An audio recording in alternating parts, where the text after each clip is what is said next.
Welcome to biology पाठशाला।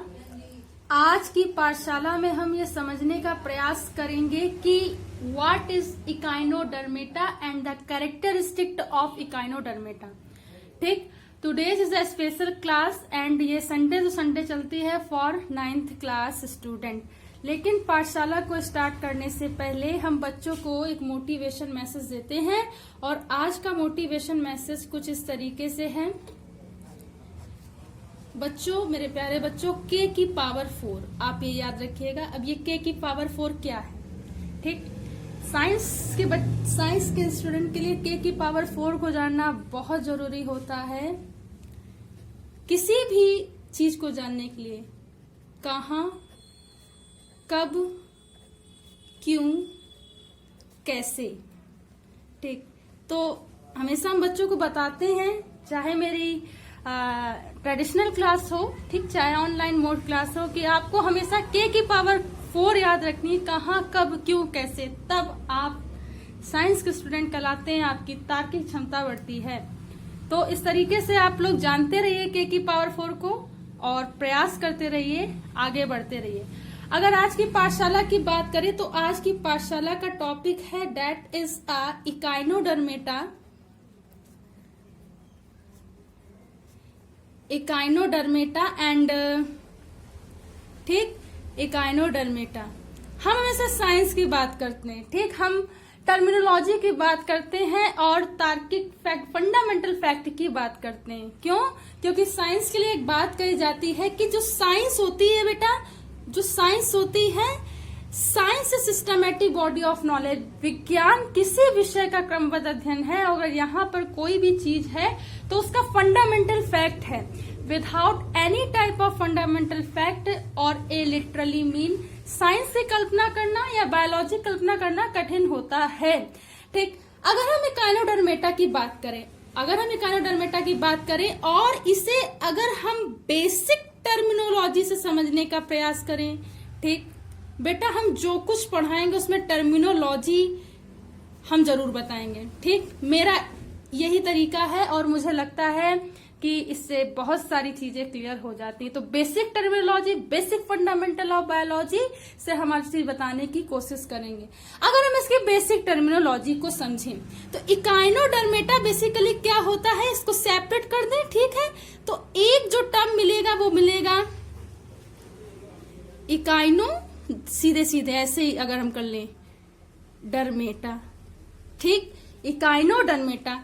इकाइनो को अगर देखा जाए, इधर लिख दे रहे छोटा छोटा, इकाइनोस, ठीक, और डर्मेटा का मतलब क्या होता है, स्किन। और इकाइनोस का जो मतलब होता है, उसका मतलब होता है कांटेदार। उसका मतलब क्या होता है, कांटेदार। ठीक, कांटेदार, ठीक, कांटेदार स्पाइंस होंगे। ठीक, स्किन का मतलब त्वचा, स्किन का मतलब त्वचा, मतलब ऐसे एनिमल जिनमें कांटेदार त्वचा होती है उसे इकाइनोडर्मेटा कहते हैं। तो बेसिक टर्मिनोलॉजी से क्या होता है, हमें सबसे पहले तो उसकी बेसिक टर्मिनोलॉजी से उसकी आइडेंटिफिकेशन हो जाती है। तो बेसिक टर्मिनोलॉजी बहुत ही इंपॉर्टेंट होती है। कभी कभी आइडेंटिफिकेशन पॉइंट में बेसिक टर्मिनोलॉजी का बहुत बड़ा फैक्ट होता है। अगर आप एनिमल किंगडम की बात कर रहे हैं, ठीक, एवोल्यूशन की बात कर रहे हैं, कोई भी फैक्ट की बात कर रहे हैं, तो अगर आप बेसिक टर्मिनोलॉजी समझेंगे तो आपको आधी कॉन्सेप्ट तो ऐसे ही समझ में आ जाएगी।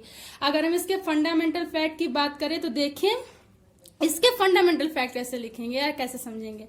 फंडामेंटल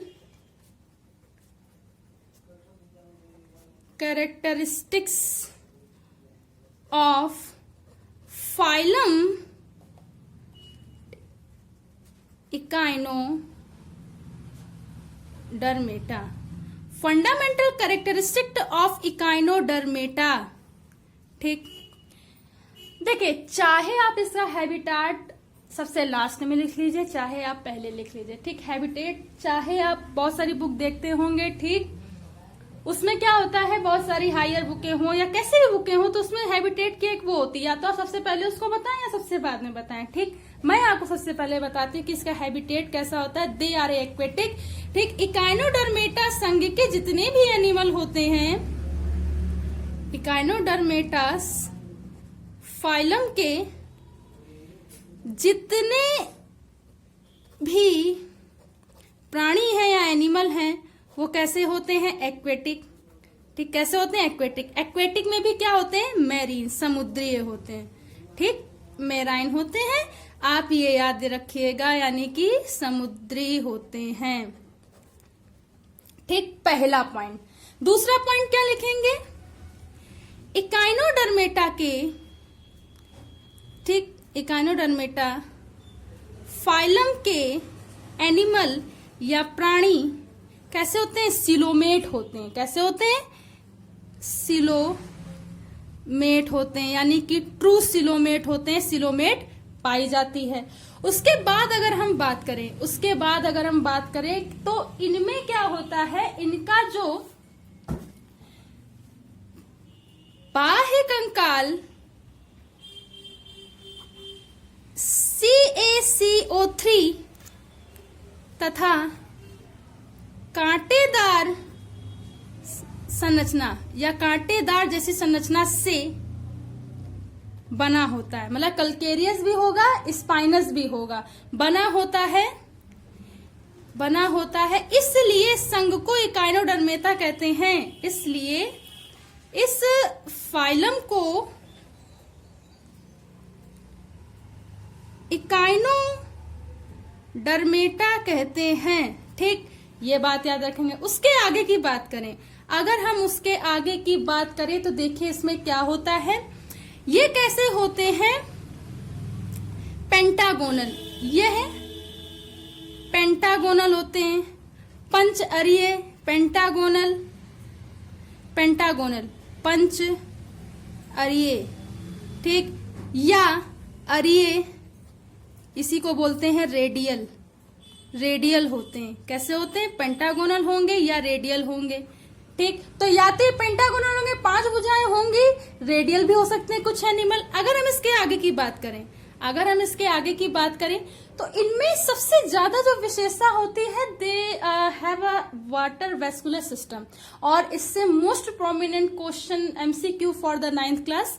ठीक, तो इसमें क्या होता है कि वाटर वेस्कुलर सिस्टम जो होता है, वाटर वेस्कुलर सिस्टम जल संवहन तंत्र क्या होता है बेटा, पाया जाता है। ठीक, आपसे डायरेक्ट क्वेश्चन पूछा जाएगा वाटर वेस्कुलर सिस्टम किस संघ में पाया जाता है, तो आप बताओगे। ठीक, इतनी बात समझ में आई। चलिए आगे बढ़ते हैं। इस संघ के प्राणी जो होते हैं, इस संघ के प्राणियों में या प्राणी में पाया जाने वाला water vascular system WVS, water vascular system जो होता है वो क्या करता है, भोजन तथा ऑक्सीजन को, ठीक, शरीर में या बॉडी में पहुंचाने का कार्य करता है। ठीक, इतनी बात आप लोग याद रखेंगे। ठीक, उसके आगे की अगर हम बात करें तो इस संघ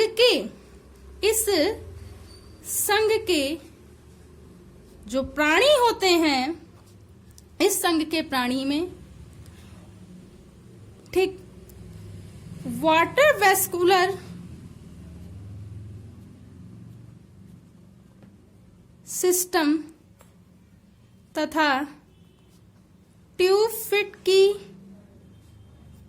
फिट की सहायता से क्या होता है, लोकोमोशन और फूड का ट्रांसफॉर्मेशन या ट्रांसफर, ठीक, ट्रांसफॉर्मेशन होता है। ठीक, तो वाटर वेस्कुलर सिस्टम और ट्यूब फिट की सहायता से क्या होता है कि जितने भी फूड मटेरियल हैं वो क्या होते हैं, ट्रांसफॉर्म होते हैं। ठीक है, और ट्यूब फिट की सहायता से क्या करते हैं, लोकोमोशन करते हैं, यानी कि प्रचलन करते हैं। अगर हम आगे की बात करें तो इसमें जो आहार नाल होती है या एलिमेंट्री कैनाल होती है, वो कैसी होती है, कॉइल्ड फॉर्म में होती है। या हम ये कहें कुंडलीय रूप में होती है या कुंडलित रूप में होती है। ठीक ठीक। अगर हम इसके नर्वस सिस्टम क्या मतलब, हम सेंसरी की अगर बात करें तो इसमें जो तंत्रिकाएं होती हैं या हम we can say that nerves जो होती हैं वो काफी अल्प विकसित होती हैं। ठीक है, अल्प विकसित होती हैं, तो अल्प विकसित होती है। ठीक। अगर हम इसके रिप्रोडक्शन की बात करें, तो बेटा जो रिप्रोडक्शन होता है वो बेसिकली कैसा होता है, सेक्सुअल। ठीक, सेक्सुअल होता है। ठीक। अगर हम इसके फर्टिलाइजेशन की बात करें तो कैसा होता है, इंटरनल। ठीक ठीक, कैसा होता है, इंटरनल। डेवलपमेंट की बात करें, परिवर्धन की बात करें, देखो बेटा डेवलपमेंट तो इसमें डायरेक्ट और इनडायरेक्ट, डायरेक्ट भी होता है और किसी एनिमल में क्या होता है, इनडायरेक्ट रूप में होता है। वो इट्स डिपेंड ऑन फर्टिलाइजेशन की इंटरनल है कि एक्सटर्नल है। ठीक है, तो ये एक्सटर्नल भी हो सकता है। ठीक, तो वो डिपेंड करता है कैसे होगा।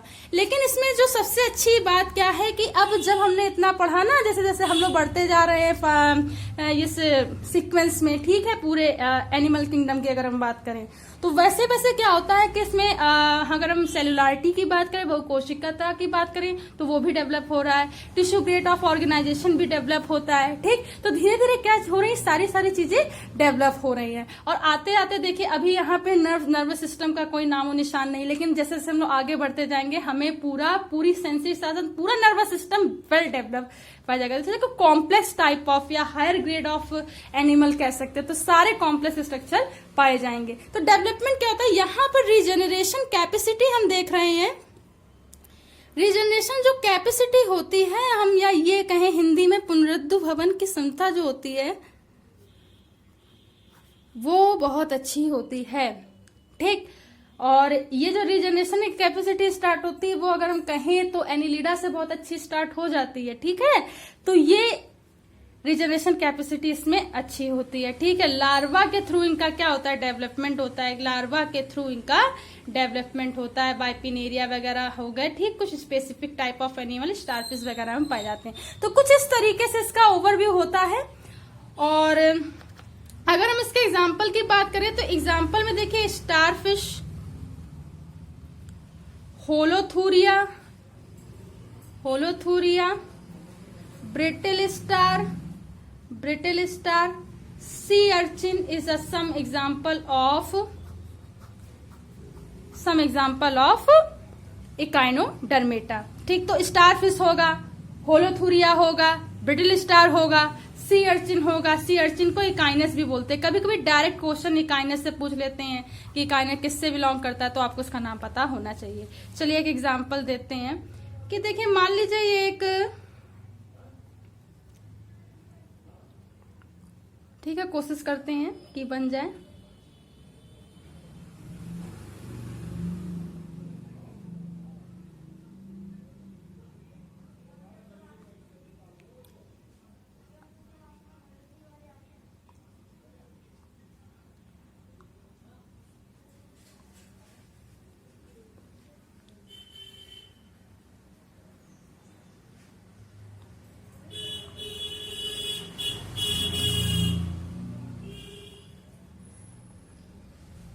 पेंटागोनल होता है बेटा, हमने बताया था, रेडियल होगी, अरीय होगी। ठीक है, ये इनकी सिमेट्री होती है। पेंटागोनल होंगे, रेडियल होंगे, इनकी सिमेट्री होती है। जैसे कि अभी तक हम बायलैटरली सिमेट्री पढ़ते जा रहे थे, अब सिमेट्री में दो टर्म्स और है। पेंटागोनल मतलब 5 भुजाएं होंगे, रेडियल का मतलब अरीय होंगे।